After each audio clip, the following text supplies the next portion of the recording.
Bugto ang matang bumaba si Audrey at agad na tinungo ang kusina. 8:30 pa lamang ng umaga pero pakiramdam niya tanghali na. Binuksan niya ang ref at agad na kinuha ang gatas at isinalin sa baso. Halos mga lahati ang lalagyan ng gatas sa dami ng nainom niya. Muli siya nagsalin sa baso at ininom. Magdamag na naman siyang umiyak kagabi at hindi na naghapunan. Kinuha niya ang jar na naglalaman ng mga biskwit sa taas ng cabinet. Inilapag niya iyon sa kitchen counter at binuksan. Kukuha na sana siya mula roon nang may maalala. Nakatalikod si Audrey mula sa pinto ng kwarto habang nakahiga sa kama at nakatulog nang bumukas ito. Ramdam niya ang papalapit na figura mula sa kama at marahang tumabi sa kanya. Yumakap mula sa kanyang likod ang mga bisig nito at sinamyo ang kanyang leeg. Ramdam na ramdam niya ang mainit nitong hininga mula sa kanyang batok. "I'm sorry." Ani ng tinig at hinagkan siya sa likod at humigpit ang pagkakayakap sa kanya. Kumagat siya sa hawak na biskwit. "Totoo ba yun o nag-hallucinate lang ako?" Muli siyang kumagat at uminom sa baso. Nakita niya ang paglabas ni Jake mula sa office nito at suot pa rin ang puting polo at ang trouser. Nakabukas ang 3 botones ng gusot nitong polo at magulo ang buhok. Pinigilan niya ang sariling huwag itong takbuhin at yakapin. But God, how she missed him. Lumangon ito sa kanya na siya namang ikinayuko niya. Lumapit ito at diniretso ang ref. Kinuha nito ang gatas at tinungga iyon. Kita niya ang dahan-dahang paglagok at ang pagbaba taas ng Adam's apple nito. Para siyang sinisilaban sa loob sa nakikita. Ipinilig niya ang ulo at inubos ang hawak na biskwit. "Nababaliw ka na, Audrey." Mabilis niyang kinuha ang baso at inisang lagok ang laman noon. Laking gulat niya nang katabi na niya ito at kumukuha ng biskwit sa jar. Umiwas siya at tinungo ang lababo upang hugasan ang ginamit na baso. Ibinalik niya ang baso sa lalagyan at nilingon ito. Nakaupo na ito sa kitchen counter habang kumakain ng biskwit at titig na titig sa kanya. Yumuko siya upang iwasan ang mata nito at muling tumalikod. Gusto mo bang ipaganda kita na makakain?" Tanong niya at isinuot ang apron. Itinali niya ang buhok at nilingon ito. Nakatitig lamang ito sa kanya. Tangong sagot nito at kumagat sa hawak. Muli siyang tumalikod dito at kinuha ang mga kakailanganin. Tahimik na nakaupo lamang si Jake sa kitchen counter habang nakatingin sa babaeng kumikilos sa kusina. Hawak nito isang sandok at isang lata ng green peas. Nakakunot ang noo nito habang binabasa ang label ng hawak. Lumapit ito ng drawer at kinuha ang chopping board. Kumuha ito ng carrots at patatas sa ref, saka inilagay sa tapat niya. Hinugasan nito ang kamay at kumuha ng kutsilyo. Sinimulan nitong balatan ang carrots at hiniwa. Kita ni Jake ang pagseryoso na mukha nito at nakatuon ng pansin sa ginagawa. Binabalatan na nito ang patatas. Inubos niya ang hawak at sumandal sa kinaupuan habang hindi pa rin pinuputol ang titig dito. Nagulat siya na bigla nito ibagsak ang hawak na kutsilyo at seryosong tumitig sa kanya. "Huwag mo nga akong titigan. Hindi ako makapag-concentrate sa ginagawa ko."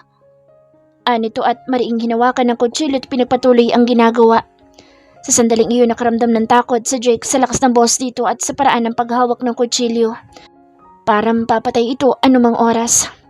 Hindi alam ni Audrey kung saan nanggaling ang lakas ng loob niyang sigawan ito. Bigla na lang nag-init ang kanyang ulo at hindi na napigilan ang sarili. Tiningnan niya ito. Gulat pa rin itong nakatitig sa kanya. Diniinan niya ang paghati sa huling patatas na gumawa ng malakas na ingay sa buong kabahayan. Nag-iwas ito ng tingin at napalunok. Dinala niya ang mga hiniwa sa lababo at hinugasan. Ilang minuto ang lumipas at natapos din ang kanyang niluluto. Pinupuno ng mabangong halimuyak ng menudo ang buong kusina.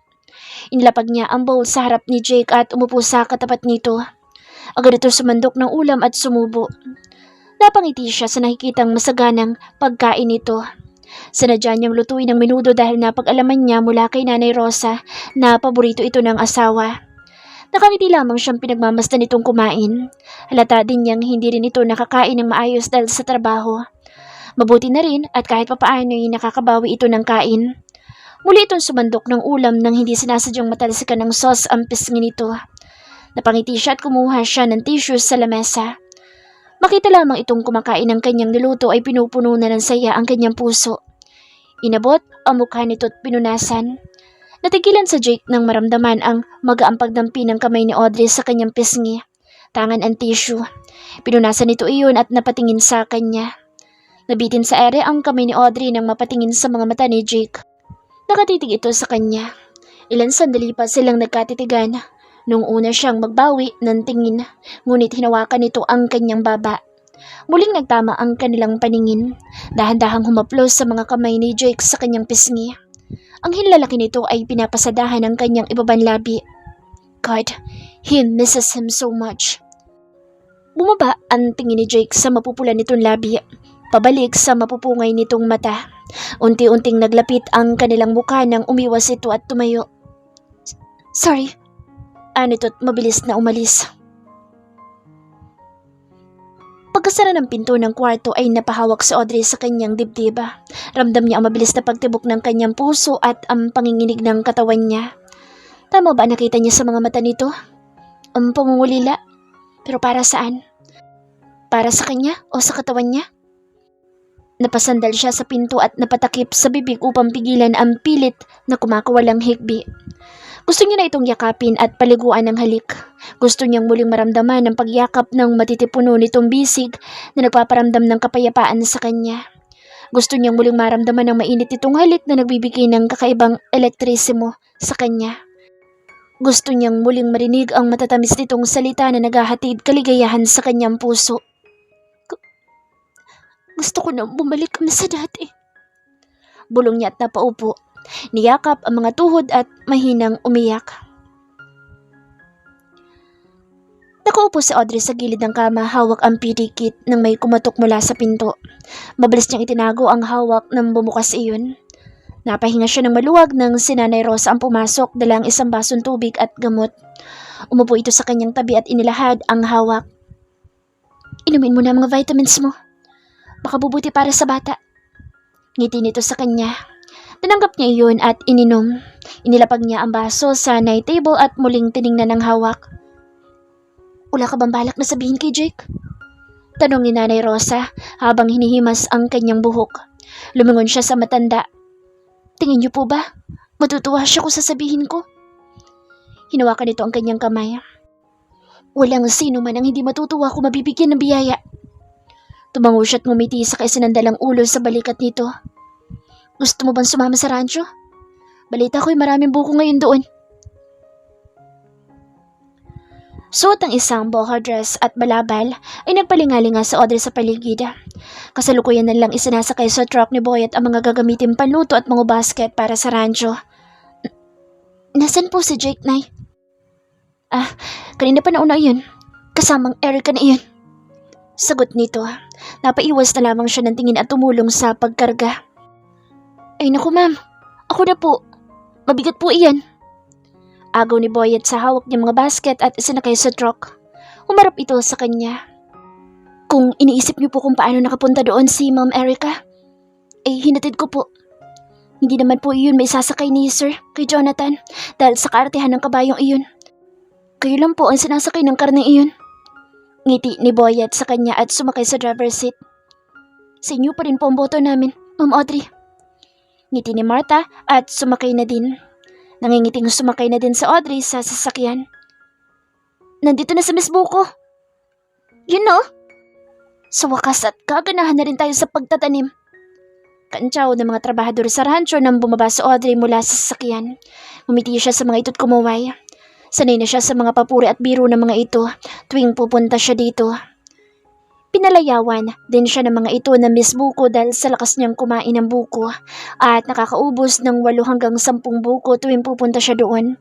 Minsan pa ngay nakaredy na ang mga bagong pitas na buko tuwing dadating siya. Inilibot niya ang paningin at hinanap ang pamilyar na muka. Nakita niya si Erica na nakaupo sa loob ng kubo habang si Jake ay inasikaso ang kabayo nito. Itinigil ni Jake ang pagsuklay sa kabayo at bumaling sa kanya. Ngingiti na sana siya dito nang lumapit mula dito si Eric at hinagkan sa pisngi. Agad siya nag-iwas ng tingin. Miss Buko. Lapit ni Dexter sa kanya. Oh, Dexter. Nakaready na po ang inyong mga buko. Nito at ngumiti. Napatawa naman siya sa sinabi nito at tinungo ang kubo. Teka po. Wala po sa kubo ang mga iyon. Ha? Nasaan? May itinuro ito sa kapatagan. Medyo may kalapitan iyon sa kubo. May puno doon ng akasya at sa lilim noon ay may mga nakasabit na puting tela upang gawing bubong. Ano na namang kalokohan to? Tanong niya sa lalaki na napakamot na lamang sa ulo. Hinawakan niya ang balabal at tinungo iyon. Wow! Manghang tinig niya nang makarating sa puno. Ang puno mismo ang nagsisilbing pundasyon ng malakwartong lilim. May upuan ding gawa sa kawayan at maliit na lamesa. May kamari na pwedeng higaan at mga bukong sinisimulan ng buksan. Ginawa niyo to? Tanong niya habang inililibot ang tingin. Opo. Nakangiting sagot ni Dexter. Kayo talaga, nag-abala pa kayo dito at nagpakapagod. Anya't inayos ang pagkakalagay ng mga bulaklak sa sunflower vase. Katulong din po namin sa paggawa sa senyorito. Sabat ni Lito na siyang nagbubukas ng mga buko. Talaga? Nilingon ni Audrey ang kinaroroonan ni Jake. Kanina pa pala ito nakatingin sa kanya. Parang gusto niyang maiyak ng sandaling iyon ngunit tinatagan niya ang sarili nang makita niya ang pagpulupot ng mga braso ni Erica sa leeg nito at pilit inaagaw ang atensyon. Ma'am, ito na po. Agaw pansin ni Lito sa kanya at iniabot ang isang buko. Salamat. Ngiti niya rito at tinanggap ang hawak. Lumapit siya sa kawayang upuan at naupo habang tanga ng isang buko. Sige po ma'am, balik trabaho na po kami. Paalam ng dalawa sa kanya. Tumango siya at inabot ang isang libro sa maliit na lamesang katabi. Nakakaapat na buko na si Audrey nang mapagdesisyonan niyang puntahan sa kubo sila Nanay Rosa na nagluluto ng pananghalian. Tinupi niya ang hawak na libro at tinungo ang kinaroroonan ng mga ito. Kumuha siya ng isang hiwang itlog sa bowl at sinubo. Anong lulutuin niyo, Nay? Adobong baboy na may itlog at patatas. Sagot ni Nanay Rosa na naghahalo sa malaking kawali. Nandito na ang laurel. Ma'am Audrey, ano pong ginagawa niyo dito? Tanong ni Sally na kararating lang. Gusto kong tumulong. Ngiti niya at naupo sa tabi ni Martha na naghihiwa ng patatas. Pwede ba? Lingon niya kay Martha. Kayo pong bahala. Ibinigay sa kanya ni Martha ang hawak na kutsilyo. Ingat po kayo, baka masugatan kayo. Ano ka ba? Sisulang to, no? Anya't ipinagpatuloy ang ginagawa. Lumipat si Martha sa kabilang bahagi ng mesa upang maghiwa ng nilagang itlog. Bakit kasama na senyorito si Ma'am Erica? Dinig niyang pag-uusap ng dalawang trabahador malapit sa poso. Ewan ko nga ba, pero sa pagkakaalam ko, kasal na sila ni Ma'am Audrey. Sabat ng isa at naghugas ng kamay. Nakita ko sila kanina sa kwadra. Nakaramdam si Audrey ng paninikip ng dibdib at pag-iinit ng mata. Napadiin ang hawak niya sa kutsilyo at madiing hiniwa ang patatas. Napadaing siya nang mahiwa ang hintuturo. Halos lahat ay naagaw ang atensyon sa malakas niyang pagsigaw. Hala, okay lang po ba kayo? Agad na itinigil ni Martha ang ginagawa at dinukwang ang lamesa. Okay lang. Ngiti niya. Lumapit sa kanya si Celia. Nagdurugo po ang daliri niyo. Nag-aalalang tinig nito. Wala to. Maliit na hiwa lang ito. Anya tumayo. Balik mo na ako. Tukoy niya sa ilalim ng akasya. Napatingin naman ang dalawang trabahador sa papalayong babae. Oh, ano ba yun? Baling na isa sa kanyang kasamahan. Nakita ko sila nag-uusap. Parang nag-aaway nga eh. Sagot ito at inaya ito sa kung saan. Ang harot din pala ng Reyna at pati mga kawal binibihag. Hindi ka pa ba kontento sa haring inagaw mo? Ani Erica nang makasalubong ni Audrey ito sa daan. Hindi ko alam na may kaharian pala ang dating muchacha ng Kastilyo. May nabingwit ka na ba ulit na prinsipe? Sagot niya na ikinasira ng mukha nito. Ikaw? Pigil na wika nito nang mapadaan sa Jake, sakay ng kabayo. Ano ba kasalanan ko't kinaganito mo ako, Audrey? Biglang pagbabagong emosyon nito na animoy sinaktan. Naguguluhan namang tiningnan ni Audrey ang kaharap. What's happening here? Lapit ni Jake sa kanila nang makababa ito sa kabayo. Agad na lumapit dito si Erica at pinulupot ang kamay sa braso ni Jake. Hindi ko alam. Bigla na lang siya nagalit. Iyak ko nun ito. Napatingin si Jake sa isang kamay ni Audrey nang may napansing dugo sa hintuturo nito. Aabutin na sana niya ito nang bigla itong naglakad paalis at nilampasan sila. At, let her be. Pigil sa kanya ni Erica. Tinanggal niya ang pagkakapulupot ng kamay nito sa kanya at susundan na sana si Audrey nang tawagin siya ni Ernesto. Senyorito! Agad nalapit ito sa kanya. Ang mga vitamins po ng kabayo at napatingin na lamang siya sa papalayong figura ng babae. Hindi na alam ni Audrey kung gaano na siya katagal na naglalakad. Namalayan na lamang niyang dinala siya ng malalim na pag-iisip sa isang lawa na medyo kalayuan sa rancho. Ito ata yung sinasabi ni Boyet at Nanay Rosa na lawa. Pinuno niya ng hangin ang sarili. Pumunta siya dito para ipahinga ang utak at puso. Ngunit sa nakikita at naririnig niya pa lang ay dinudurog na siya. Lumapit siya sa isang malaking bato at naupo roon. Naalala niya ang pag-uusap nila Nanay Rosa kanina. Wala ka bang balak sabihin kay Jake? Tanong ni Nanay Rosa habang hinihimas ang kanyang buhok. Lumingon siya sa matanda. Tingin niyo po ba matutuwa siya kung sasabihin ko? Walang sino man ang hindi matutuwa kung mabibigyan ng biyaya. Tumango siya at ngumiti sa matanda. Susubukan ko pong sabihin sa kanya ngayon. Hinawakan nito ang kanyang ulo, tinagod. Huwag kang magpapatalo sa sarili mong isipin, Audrey. Sinasaktan mo lang ang sarili mo. Naiintindihan ko po. Anya at isinandal ang ulo sa balikat nito. Pinahid niya ang namumuong luha sa mata. Tama si Nanay Rosa. Hindi dapat ako magpatalo sa sarili ko. Kung lalo ko lang iisipin yun, mas lalo ko lang ini-stress sa sarili ko. Anya at tumayo mula sa pagkakaupo. Hinubad niya ang suot na sandals at balabal. Nandito ako para mag-relax. Sayang ang ganda ng paligid kung magbumukmuk lang ako. Sunod niyang hinubad ang boho dress at tanging ternong light blue. Two-piece na lamang ang suot niya. Sinuklay niya ang nakalugay na maalo na buhok gamit ang kamay at pinagmasdan ng paligid. Napakalinaw ng tubig at kitang-kita ang mga bato sa ilalim. May mangilan-ngilan ding maliliit na isda na lumalangoy. May mga puno at halaman din sa gilid ng lawa na nagsasilbing pader ng lugar. Sa kataasan ay umaagos ang malinaw na tubig sa mga bato na mula pa sa bundok. Napangiti siya. Kahit papaano'y makakapag-relax siya sa ganito kagandang lugar. Niyuko niya ang tiyan. Hindi pa ito gaanong kahalata ang umbok. Mapagkakamalan nga lang siyang busog. Bumaba siya sa bato at sumuong sa malamig na tubig. Lumangoy siya sa malalim na parte. Nag-angat siya ng mukha at hinagod ang basang buhok. Muli na sana siya lalangoy nang makarinig siya ng kaluskos. Sino yan? Agad siyang naalarto at nagpalingalinga. May tao ba dyan? Muli siyang nakarinig ng kaluskos sa kung saan. Nakaramdam na siya ng kaba. Boyet?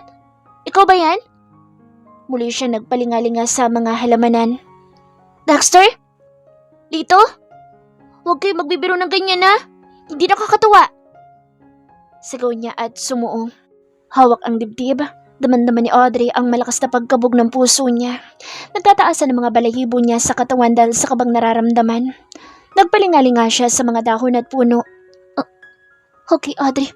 Kalma. Baka kung anong hayop lang yun. Babalik na sana siya sa batong pinaglagyan niya ng damit nang muling makarinig ng kaluskos.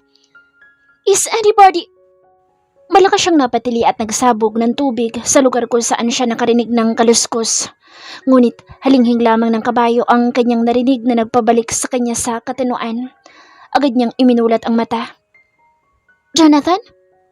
Pagkilala niya sa kabayo na lumabas mula sa mga halaman. What are you doing Lalapitan na sana niya ito nang may humigit sa kanyang palapulusuhan mula sa kanyang likuran.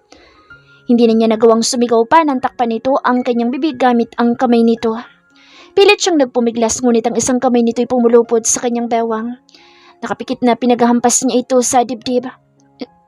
Hey, stop! It's me! Doon na siya natigilan at nag-angat ng tingin. Ang mga butil ng tubig sa buhok nito'y unti-unting tumutulo sa kanyang muka. Ang malapad nitong balikat at dibdib ay bumabakat sa basang damit nito at kitang-kita ang katipunuan noon. Ibinaba nito ang kamay sa kanyang bibig at marahang hinaplos ang kanyang muka. Jake? Walang katiyakang usal niya. Pakiramdam niya'y nag-hallucinate lamang siya sa kaharap niya. God, if this is just a dream, just let me hold him. She lifts her hand and feel his face. Pumikit ito, tinawakan din ang kanyang kamay na nakalapat sa pisngi nito. Oh, she missed this man. Biglang narubig ang kanyang mata. She holds his thick black hair, where she used to bury her hands. She touches his thick eyebrows, where she used to play every morning.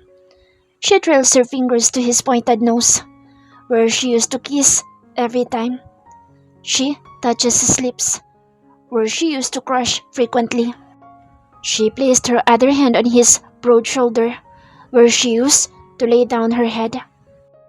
Muli niya itong tiningala.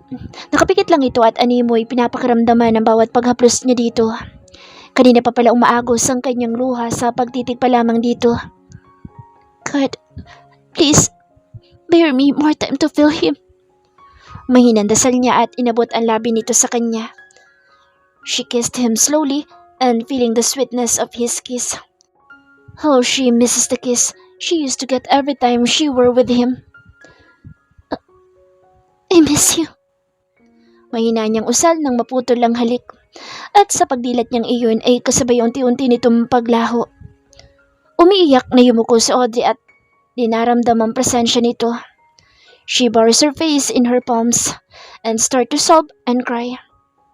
She misses him so much. Jake, she called while sobbing. Abalang ibang tauhan sa pagtatanim ng mga panibagong prutas at gulay. Ang iba na may inaasikaso ang mga kabayo at nililinis ang kwadra ng mga ito. Inihahanda na nila Nanay Rosa ang hapag para sa pananghalian nang mapansing wala si Audrey sa sariling kubo nito. Nagpalingalinga siya at baka mahagilap ang babae. Martha? Po. Agad na lapit ito bitbit ang ilang dahon ng saging. Nakita mo ba sa Audrey? Luminga ito sa kubong ginawa ng mga tauhan para dito. Baka po naglalakad-lakad lang. Nakita ko po siya kanina suot ang balabal sa ulo. Anito't nagpatuloy sa gagawin. Saan ba pumunta ang batang iyon? Nakita niya si Erica na nagpapahid ng sunscreen sa balat sa di kalayuan ng kanyang kinatatayuan. Nakita mo ba sa Audrey? Tanong niya na makalapit dito. Ibinaba nito sa ilong ang shades na suot at lumingon sa kanya. Malay ko dun. Baka nanuno na yun sa kung saan. Anito at muling nagpahid sa binti. Bumalik na lamang siya sa paghahanda ng lamesa. Baka mamaya nandito na iyon. Hawak ang isang ballpen at folder. Binabasa ni Jake ang lahat ng naging pag-aani nila sa buong taon. Chinacheck din niya kung lahat ba ng sinusuplayan nila ay nabigyan nila at ang pangangailangan ng mga kabayo. Senyorito, lapit ni Mang Ernesto sa kanya. Ano po yun? Anyat ibinaba ang hawak na folder at ballpen. Nawawala na naman po si Jonathan. Napangiti na lamang siya. Madalas talagang bigla na lang nawawala si Jonathan mula sa lugar na pinagtalian nito. Pero agad din bumabalik.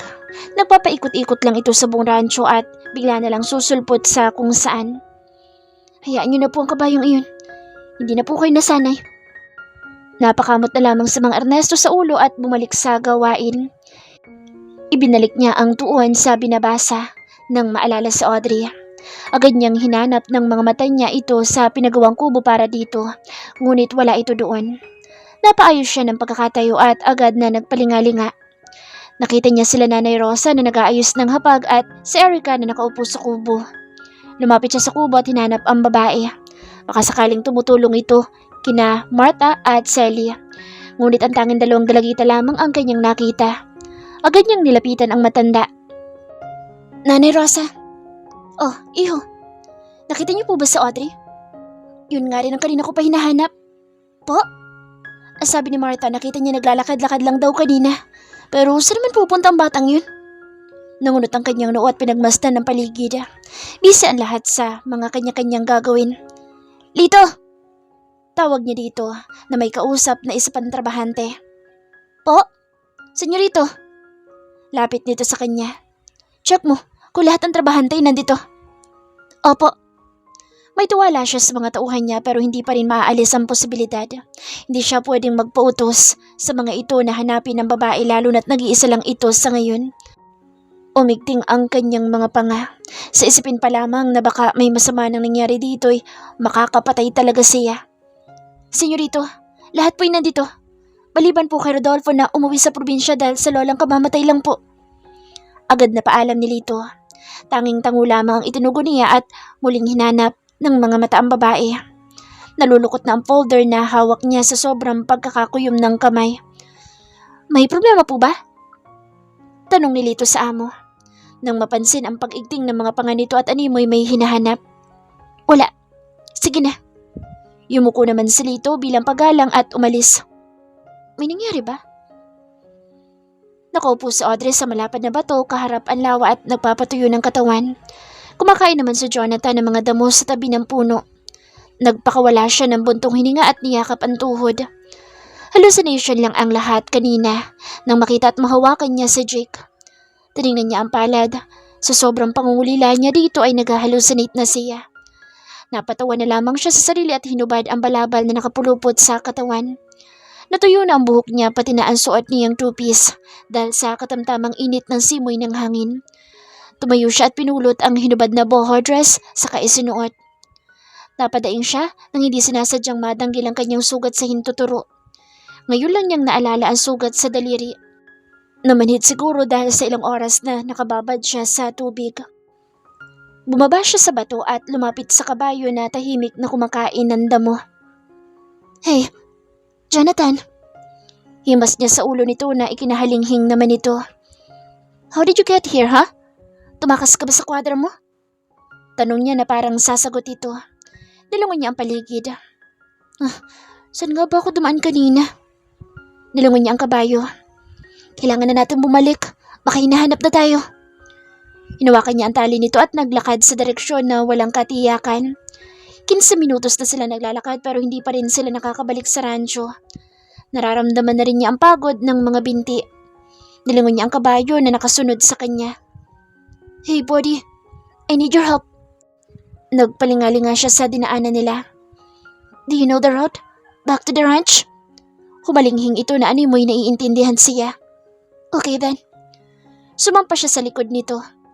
Lead the way, Jonathan. Nagsimula na itong maglakad. Mabagal lang ang lakad ni Jonathan at inaamoy ang bawat nilalakaran.